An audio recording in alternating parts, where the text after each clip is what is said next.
Good evening. It's about 9:36 at my time. I'm broadcasting from Little Falls at I spent $30 to stay at a dock that has power and water and a key to this building that I can use all night long.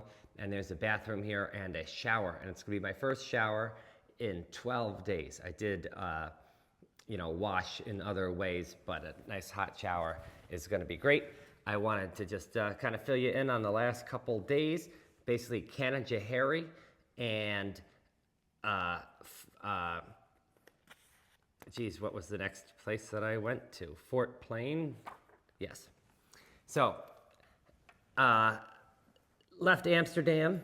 It was a 17-mile trip up to Canajoharie, which is where I was trying to make it because it was the biggest sort of like center of population. It took me 8 hours, which was fine. That's exactly what I want. I'm literally, my motor is on like 1/8 power. I'm just trolling through,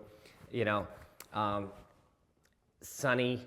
I had a nice time. I took out my microphone. I was singing a little Melanie Safka, just was known as Melanie. Her most famous song is Brand New Key, but I had the song, Look What They've Done to My Song, Ma, in my head. And it just seemed somehow appropriate in like a strung out sort of way. So I was singing that, and then also, do you know what it means to miss New Orleans?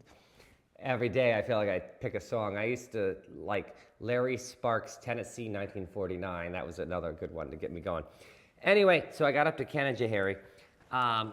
Canajoharie has a nice riverfront park. There's like a bridge that has rocks and water, like water coming over it.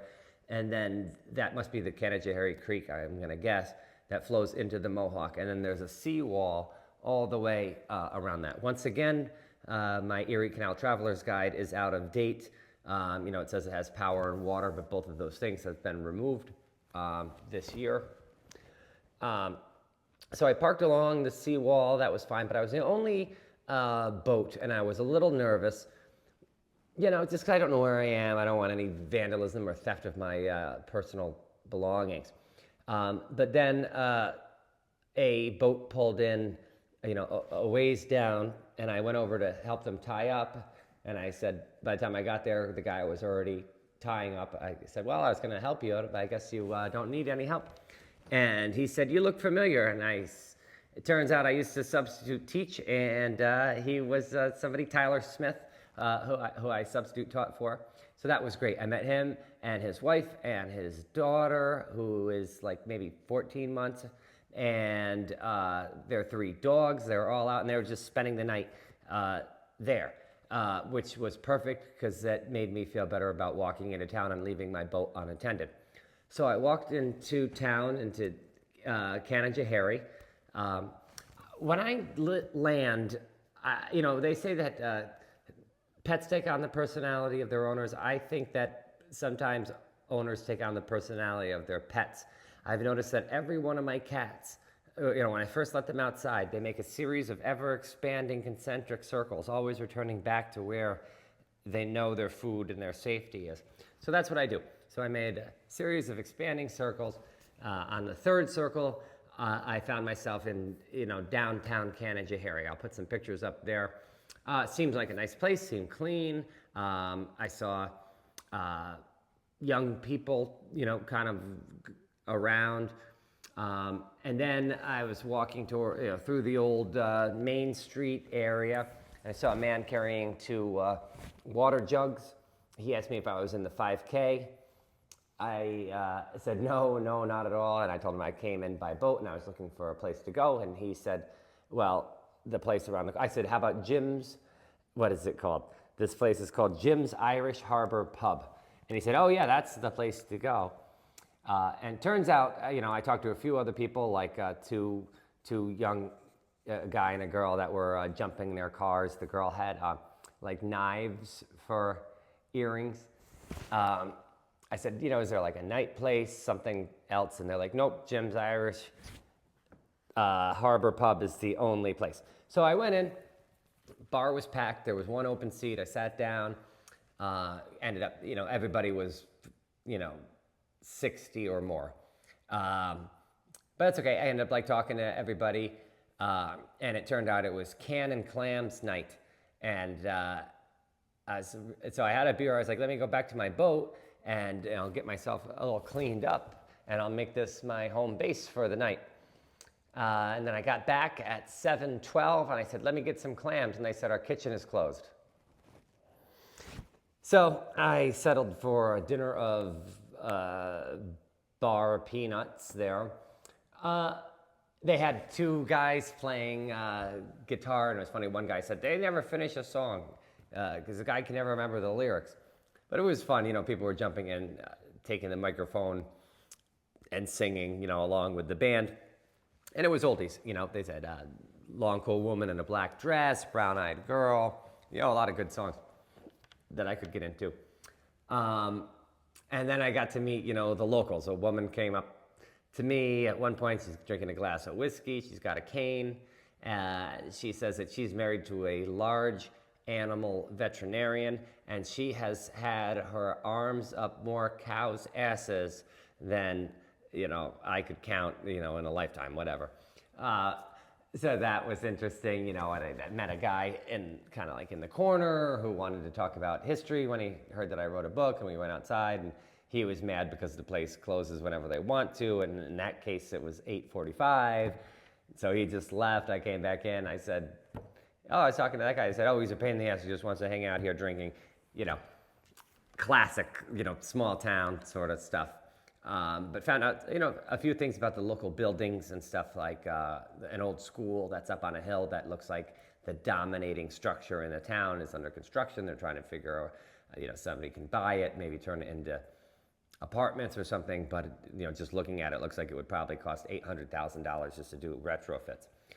So anyway, then I went back to the boat and, had a drink with Tyler and got a pretty good night's sleep. In the morning, I woke up to a woman and her daughter who had talked to the guy carrying the water jugs. They had heard about my boat. I said, how do you hear about my boat? They said, the guy who waters all the flowers. So I was like, that's great. They're involved in the Arkell Museum, which is right in town there. I was asking for things to do. They suggested that. They said, if I need a ride any place, just go to their, contact them. They can give me a ride. But then the mother said, well, you have to go to the pot that washes itself. And I said, what are you talking about? She said, that's what Canajoharie means in Mohawk. And then it clicked. I remembered there's a waterfall and a boiling pot, they call it, where it forms a kind of whirlpool. Well, my friend Michelle was coming into town to kind of explore with me. She also helped me explore Schenectady. So she got into town. And I said, hey, do you think you could give me a ride up there and we can go hiking? She said, I'm only on my motorcycle. I would never peg Michelle for being somebody that drives a motorcycle. I don't know why. I guess I'm stereotypical, despite myself. But she felt a little uncomfortable with me getting on the back of her motorcycle. She's never done that. But I was like, hey, wait a minute. I have an e-bike on here. For the entire purpose of having this e-bike is that I know I'm always going to be at the lowest elevation when I show up by a river. And so I can use the e-bike to get up a hill and then coast back. So she followed me, going, 1.6 miles an hour up a very steep incline. And it was great. We got into a wintergreen park. We found a path. I said, I think we should go to our left, and that's where the waterfall is going to be. Michelle said, I think maybe we ought to go to the right. I have a policy of always listening to what Michelle says because for some reason she has a kind of intuition with that kind of stuff, and I always turn out to be wrong whenever we disagree. So turns out we went to the right, and that's where the waterfall was. Waterfall is fantastic, interesting. The water's very low right now. Everything is carved out of slate formations. Everything's like perfectly square. when you're at this waterfall, you have a series of steps. We were joking that we felt like we were at the Roman baths. I mean, it looked like it was specifically designed to be able to go in. You want to go in 6 inches of water, go on this step. You want to go in, 14 inches of water, take one step down. It looks human carved. So that was good. Then we came back. We went to lunch at Jim's Irish Harbor Pub because, again, that's like the only place that's in town. I said, could we, let's see, the bartender was about, 75 years old, a woman working by herself, waiting the tables, bartending, cooking the food. And I said, can we get a menu? She said, the menu's up here. I said, well, can you tell us what's on the menu? She said, now it's time for you to shut up, and I have to just go through and cite what's on the menu. So she ran through things. We got a shrimp basket and some chicken tenders. So that was great. We got back to the boat, which was still, in the harbor. We saw an old man fisherman. And Michelle was saying, I like that guy. He's got a tie-dye shirt. He's just living his own life. He was there when we got on our e-bike. I mean, he's just there for hours by himself fishing under a bridge.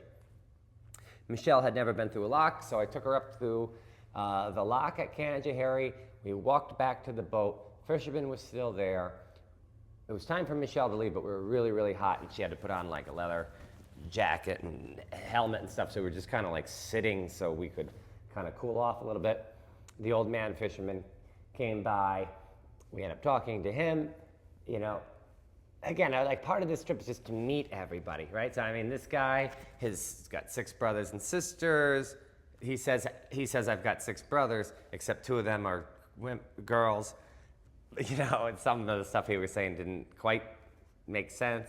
But his parents, both of them owned dairy farms, and they met and they got married. So therefore, growing up, they had 2 different dairy farms. So that's why they had so many children, so they could have people to run the dairy farms. It got to be a little all right, time to go. But also, I felt I felt bad being well, we have to go, because I think that me and Michelle might have been the only person that this guy talked to, the entire day, and that can be a crushing feeling. Michelle gave me a ride on the back of her motorcycle back to my boat, which she was not particularly comfortable with, but then thanked me because now she's done it, so she can do it again, and that's great. So I got a ride on the back of a motorcycle for the first time in 30 years or something like that, and Michelle went through her first lock. And I also just wanted to point out just a little interesting thing. I feel like Michelle had gone out to California and just was doing an endeavor to find herself, and she resents a little bit when people say oh, that trip that you went on, that little trip. She says, I don't like to call it a trip, that's just my life. And I feel the same way sort of about this boat trip that I'm on. Whether it's a reporter or just somebody I'm talking to at a bar, they say why are you doing this? You're trying to raise awareness for something. And I just say, no, I'm just doing this because it's what I want to do. It's my life now. I don't, So, that's you change a word that you use to describe something, and it kind of fundamentally changes your life if that's what you're doing. And she also is frustrated because there's so many things that Michelle wants to do, and you can't do everything. She's like, I can't do everything, But I pointed out to her sometimes people are crippled by the idea that they can't do everything that they want to do, and so they don't do anything. They never leave their house. They never do anything. Whereas at least Michelle's going out and says, I want to do something. Well, I guess I can take a left or a right. I'll take a left. It's one thing to kind of have some FOMO about not taking a right, but geez, if you never do anything because you're afraid of having FOMO, then that really stinks. I don't know what to say. It was only 3.4 miles from the lock up to Fort Plain.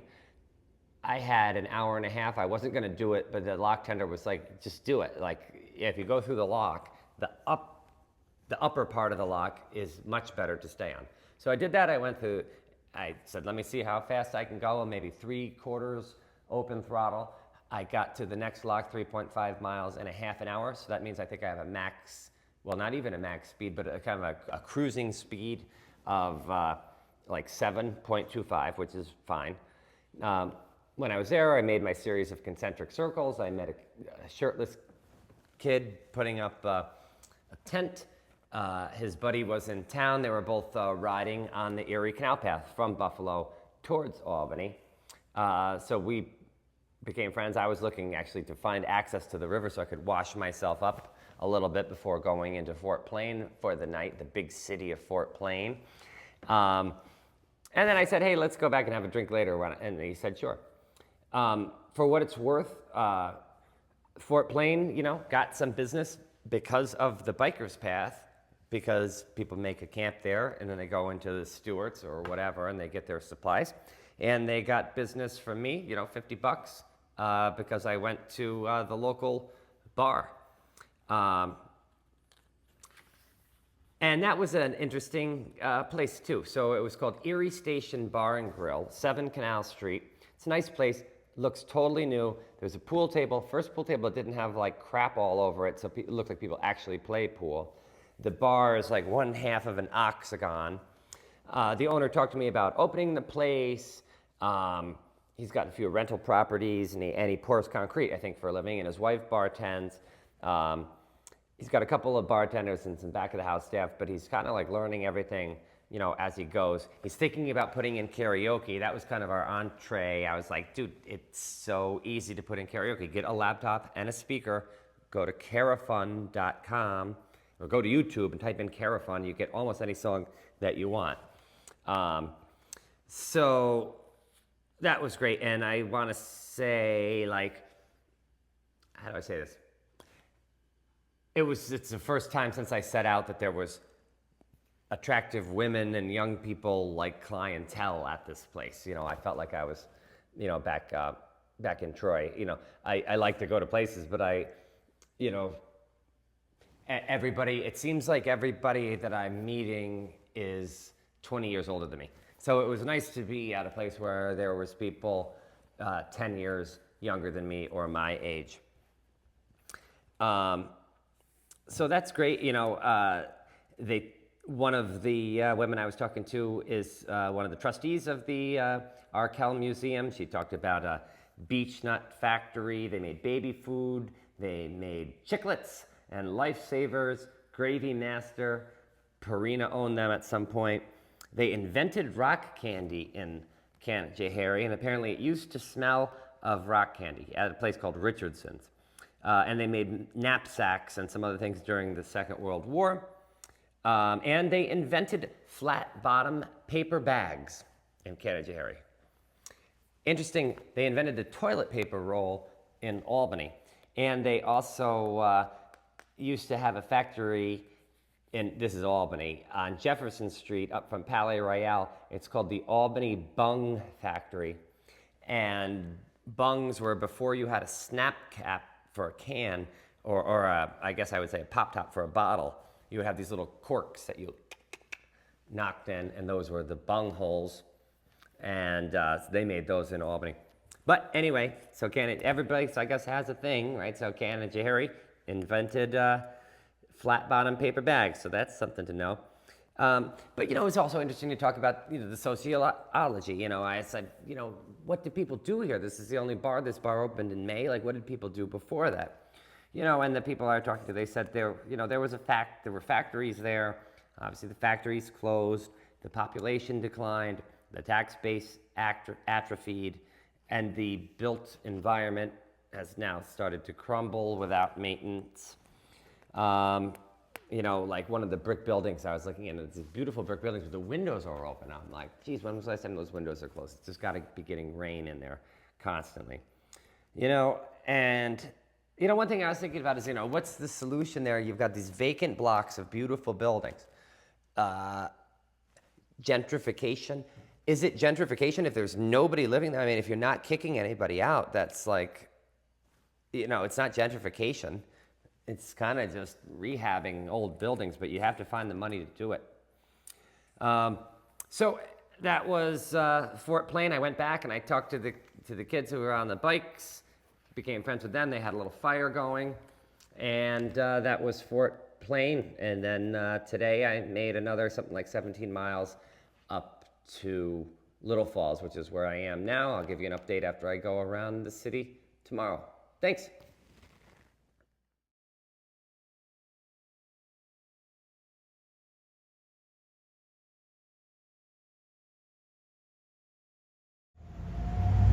In Canajoharie, Jim's Irish Harbor Pub seems to be the place to go. In fact, maybe even the only place based on what I've heard from a few people so far. This is like the town square, I guess. I would like to see this in the wintertime around Christmas. I think it would be beautiful. Sorry for the sun, but there's some kind of 5K going on over there, which is cool. And then you've got your Bedford Falls-esque, continuation of Main Street. And this is just a welcome center that just has a door that just opens up. Down at the seawall where I'm staying, I asked a couple different people if I'd have any problems with crime or something, vandalism, and people were like, nah, dude, not at all. So that's great. So far, I love Canajoharie. Wouldn't be my choice of decorations, but hey, I'm recording America, and in a lot of these small towns, there's a lot of Trump iconography around, so I figured I would record it. There's a 5K for the Canajoharie Youth Center. There's just an entrance fee, and that's what raises money for it. It already exists. Again, I just really like to see this place in the Christmas time. I mean, here's a whole store for Christmas, and I don't know, it looks like Macy's in Seneca Falls, or Bedford Falls maybe. And this building reminds me of the Flatiron building. And actually, this street light comes up in my Erie Canal book as one of the most unique street lights that exists, because it's not hanging from a pole, it's not on the side of a street, it's literally in the middle of the street. Now, when I get to Syracuse, I'll see the upside down street light.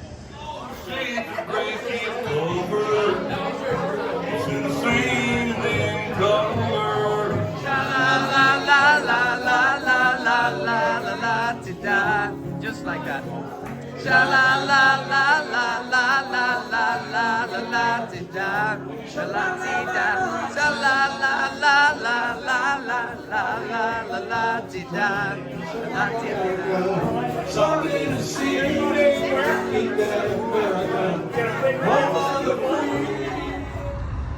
a beautiful old church.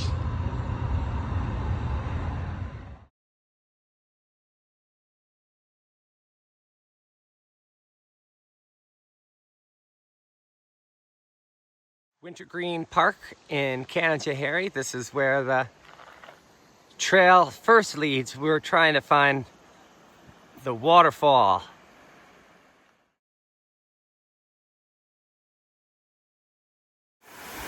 I believe this is Canajoharie Falls. Canajoharie stands for the pot that washes itself in Mohawk.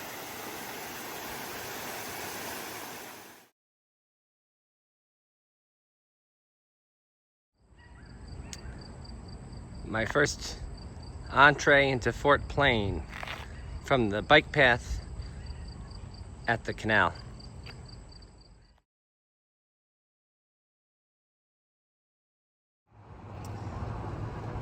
This seems to be the street with the only bar on it.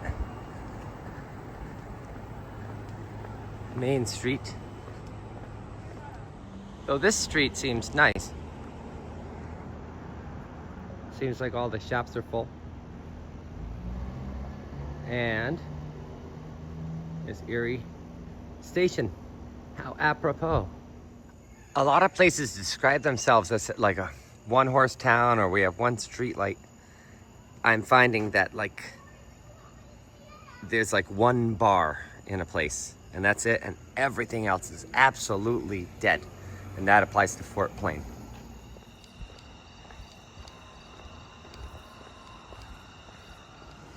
Sunrise in Fort Plain. Lock tenders cleaning off the buildings, and the mist is evaporating off the river.